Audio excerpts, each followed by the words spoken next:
conocéis todos y las mujeres están colocadas en su lugar en ese momento. Seguramente no conocéis tanto a las mujeres como el resto de obras de las que están rodeadas. Y esto es lo que quería hacer, ponerlas en su sitio.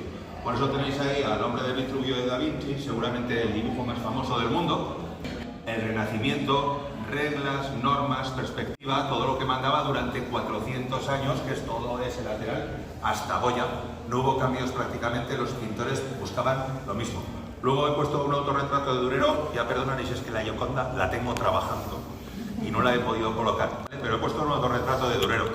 Luego está la Capilla Sixtina de Miguel Ángel, un pintor que no quería ser pintor, que quería ser escultor y ahora todo el mundo lo conoce precisamente por sus pinturas, lo que son las cosas, ¿eh? Después de Miguel Ángel, realmente vendría el Amador Carlos V a caballo, que empieza la gran serie de reyes de España, es el primer retrato ecuestre que se hace y a partir de ahí todos le siguieron. Y después de ese emperador ya vendría Sofonisba muy sola, también en el Renacimiento, que es una pintora que se hizo a sí misma, ¿vale? Que triunfó totalmente. El padre de Sofonisba era amigo de Miguel Ángel y le pidió consejo para ver qué tal pintaba su hija y le dijo que era una crack y que adelante con ella.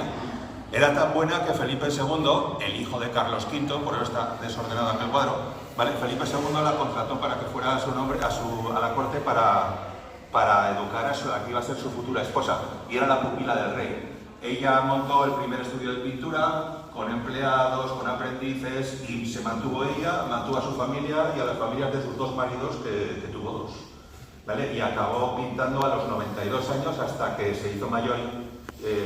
Tuvo cataratas y ya no pudo pintar más, estuvo pintando toda su vida. Después ya llevamos el Greco, en la parte final del Renacimiento, pasamos al Barroco, donde está Clara Peters, que es aquel bodegón que tenéis allá. Así como Sofonisba conocemos todo y era una mujer que triunfó, de Clara Peters no se sabe casi nada. Se sabe que existió porque existen sus cuadros, que muchos años han estado atribuidos a pintores varones de la época. Sin embargo, esta mujer, que era muy juguetona, tenía la costumbre de esconderse en sus cuadros. Si luego tenéis paciencia, os acercáis y mirad, porque en ese cuadro está autorretratada 16 veces. Se autorretrataba en todos los reflejos de las cosas metálicas. Y además tenía la costumbre de firmar. No todos los cuadros, pero firmaba. Y ese cuadro está firmado. No he puesto Clara Peters porque he puesto Agustín Llorens, ya perdonaréis, es el ego del artista. Pero he firmado donde firmaba ella. Y bueno, pues de Clara Peters todo lo que sabemos es a través de sus bodegones. Una mujer que parece que era una mujer con una cierta posición social, porque lo que podéis ver en los bodegones son flores exóticas muy raras en los Países Bajos, de jardines de gente rica, piezas de orfebrería, piezas de cristalería fina, productos caros. Todo eso se cuenta a través de los cuadros, ¿vale? Entonces por eso sabemos que existió esta Clara Peters. Luego ya pasamos al gran cuadro de la historia del arte, desde mi punto de vista el mejor de todos, Las Meninas. He hecho lo que he podido, ¿vale? En fin, ahí tenéis las Meninas. Es un cuadro fundamental para explicar la evolución de la historia del arte. Y ya empezamos a los grandes cambios, ¿no? Después de Las Meninas vendría El Perro de Goya. El Perro semihundido es realmente la primera obra de esta exposición que es fundamental en la historia del arte. Porque Goya es el primer artista que en lugar de pintar lo que estaba viendo, él no vio un perro que le estaba durmiendo en el barro como ese, o escondido, o lo que quiera que sea. Goya pintó lo que llevaba dentro, decepcionado con el rey que había llegado, angustiado porque había apoyado a esos franceses que habían invadido España, enfermo, sordo, solo. Bueno, pues todo eso es ese perro. Por esta razón Goya es tan importante, porque fijaros que está colocado en la parte del arte clásico, pero él se adelantó a todos los movimientos. Esto que os he contado de que Goya pintó lo que lleva dentro es expresionismo. Y si os miráis en cómo está pintado ese cuadro, es casi abstracto. Roza también el impresionismo. Todo mucho antes de que llegaran los sismos a la historia del arte. Los sismos que están justo al otro lado de la vidriera, donde vemos una especie de rincón con los grandes maestros del impresionismo. Fijaros que el primer cuadro de esos, aunque están colocados ahí para hacer la composición, el primero de todos los cuadros es el de Berthe Morisot, la artista que tenéis ahí, que fue una de las artistas que estaba en el grupo de los rechazados, en los pintores impresionistas como Renoir, como Van Gogh, como Cézanne, se montaron una exposición que fue la exposición de los rechazados y cambiaron la historia del arte. En esa exposición de los rechazados, una de las que más empujaba era Berthe Morisot, un cuadro de su vida cotidiana en el que está pintando a su familia, que es lo que hacían los impresionistas. Pintaban su día a día y lo pintaban muy deprisa, porque había avances tecnológicos que les permitían empezar a pintar de otra manera. Acompañando a Bertemoso tenéis ahí al lado a Van Gogh, que es posterior. Van Gogh iba a su bola, ¿vale? Van Gogh veía el universo en movimiento y pintaba esas espirales y esos colores. Por cierto, eso es La noche estrellada sobre Huesca, ya que Van Gogh pintó ese cuadro desde su habitación del sanatorio de Arles, imaginándose el pueblo en el que estaba. Lo que he hecho yo ha sido ver lo que se ve desde mi casa y he puesto La noche estrellada sobre Huesca con la sierra de Huesca y varias cosas que os podéis acercar a verlo. Y allá al fondo, también por composición, tenéis el cartel de Toulouse-Lautrec, que se considera el primer diseñador de la historia, el mejor cartel que se ha impreso según los entendidos. Si os fijáis enfrente con el cuadro de Hokusai, que es la granola, los pintores impresionistas vieron una exposición del arte japonés en París y les gustó tanto esa fuerza que había en el arte japonés con las líneas, las masas de color, que empezaron a pintar de una forma distinta. Eso está en ese cuadro de la granola de Hokusai. Si os dais cuenta, el cuadro de Toulouse-Lautrec es del mismo estilo que el arte japonés de Hokusai. Y bueno, después de los impresionistas, que fue el primer gran movimiento que cambió la historia del arte después de 400 años sin moverse, lo que buscaban en todo este lado era hacer la foto, seguir las normas, las pautas. Los impresionistas se cargaron esto, empezaron a pintar de una forma distinta. Y empezaron los cambios. Tenéis el grito de Munch, que es el primer cuadro más importante del expresionismo, ¿vale? En el que Munch pintó esos colores en un atardecer de un fiordo noruego. Hay algunos que dicen que fue por la explosión del Krakatoa, ¿vale? El Krakatoa explotó en esa época justo en el otro lado de la Tierra y las cenizas del volcán estuvieron dando vueltas por el mundo y llegamos a la señorita Serrañón, que es el gran cambio en la historia del arte. Picasso pintaba como un maestro del Renacimiento con 8 años, ¿vale? Sabía pintar muy bien desde el principio, pero buscaba otras cosas.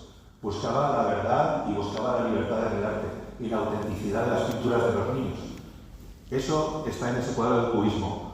En realidad Picasso pintó a una mujer vestida y desnuda, de frente y de espaldas, de pie y tumbadas. Y esto es el cubismo. Picasso dijo que un artista es capaz de ver más allá que los demás y que tiene muchas formas de ver la misma realidad. Y lo que hizo fue inventar un sistema para plasmarlo todo en el mismo marco. Por nada de perspectiva, nada de realidad, nada de normas. Esto es la libertad absoluta en el arte. Así que esos artistas que hay ahora pueden pintar como quieran porque hay un señor que se llamó Picasso que liberó totalmente el arte. Por eso es tan importante. Sorolla convivió con Picasso. Eran los pintores de más éxito. Renunció al cubismo y a todos los movimientos modernos, inventó un sistema nuevo de pintura. Era un pintor impresionista por la forma de pintar, pero fue más allá, pintaba la luz. Era un pintor luminista y desarrolló su propio estilo. Y llegamos a Tamara de Lempicka, que es una mujer que se hizo a sí misma, no sabemos muy bien, parece que era una mujer polaca, se casó con un noble que se llamaba el barón de Lempicki y se quedó con su apellido y se hizo a sí misma. Era una mujer excesiva, que vivía en los límites de la sociedad y que abusaba de todo. Y bueno, pintaba sobre todo a unas mujeres voluptuosas, fuertes, casi como esculpidas o modeladas, más que pintadas. Unas mujeres poderosas. Y su cuadro más famoso es este, el que he puesto ahí, que es el autorretrato en Bugatti verde. Ella tenía un pequeño Renault amarillo, pero molaba mucho más pintas en un Bugatti, que era el coche más caro que había en el momento. Cuando se hizo mayor se fue a vivir a México y dejó escrito en su testamento que cuando se muriera quería que la incineraran y que echaran sus cenizas a un volcán. Y efectivamente se murió y echaron sus cenizas al volcán Popocatépetl, que explotó antes de la pandemia. O sea que igual está por aquí Tamara flotando, si os sentís así muy inspirados. De Tamara paso a Dalí, que es de la misma época. Tamara y Dalí coincidían en exposiciones, en amigos, de los famosos relojes blandos. En realidad se llama La persistencia de la memoria y es un cuadro que habla del tiempo, ¿no? De lo relativo del tiempo, que se estira o se encoge, que se pudre, como con esas hormigas que hay por ahí, que nos hace soñar, que nos adormece, un poco hablando del mundo de los sueños. Y básicamente desde Dalí lo que me interesaba era ponerlo de preámbulo para hablar de Frida Kahlo, para deciros que Frida Kahlo se considera una mujer surrealista y no lo es. Ella decía que no pintaba surrealismo, que ella pintaba lo que le pasaba en su vida. Ella tuvo una vida muy difícil porque tuvo un accidente cuando iba a la universidad. Por cierto, fue a la Universidad de México, quería estudiar medicina. Creo recordar que las cifras eran que eran 4 mujeres y 2000 hombres en la Universidad de México. Y tuvo un accidente, el tranvía en el que viajaba chocó con un autobús y ella acabó destrozada. Estuvo un par de años en la cama sin poder moverse, su padre le construyó un caballete para que pudiera pintar y entonces empezó a pintar lo que le estaba pasando. Con lo cual ella decía que no pintaba el mundo de los sueños ni el surrealismo, ella pintaba lo que le ocurría. Y no entendía que tuviera éxito, porque decía, ¿a quién le puede interesar esto que estoy contando, que es todo historias de dolor y de pena y de tristeza, que es lo que le pasó? Luego, cuando ya se recuperó y tal, tuvo secuelas toda su vida, decidió empoderarse como mujer y decir, la mujer es hermosa por sí mismo, es una mujer que no se depilaba, por eso la famosa ceja y el bigotillo, y sobre todo le gustaba la cultura mexicana. En este cuadro la tenéis rodeada de la flora exuberante de México, y luego esas mariposas, libélulas que le salen de la cabeza, ¿vale? Como buscando la evasión. Y luego símbolos mexicanos como el mono, el gato o el colibrí muerto que le cuelga del cuello. El colibrí es el símbolo del amor, pero ella lo lleva colgado muerto por todos los desamores que tuvo con Diego Rivera. Y encima el mono, que es el símbolo del diablo en la cultura mexicana, le está apretando ese collar de espinas, un poco en alusión a la corona de Cristo. Y bueno, esta es Frida. Tenéis aquí las latas de Andy Warhol en una composición que soy yo. Yo he cambiado lo de las sopas por unas latas con una especie de resumen del arte moderno, con los pintores que podéis ver en este lado de arte moderno, ¿vale? Que unos se apoyan sobre otros, así se va construyendo el arte. Sobre lo que unos van avanzando, vamos llegando a distintos sitios, ¿vale? Y he puesto unas palabras que más o menos repiten, resumen lo que era cada uno. Y finalmente, para terminar el discurso, que esto lo hago en las charlas, termino con Banksy. Y me diréis, pero si es un hombre. Y yo os diré, pero si no sabemos lo que es. Porque a fecha de hoy no se sabe si es un hombre o una mujer. Entonces, me viene muy bien terminar con Banksy porque el final de mi discurso es ¿qué importa lo que seas, hombre o mujer? Lo que importa es lo que haces. Y actualmente tenemos la suerte de que la sociedad estamos llegando o ha llegado a este punto en el que no importa que seas hombre o mujer, lo que importa es lo que haces.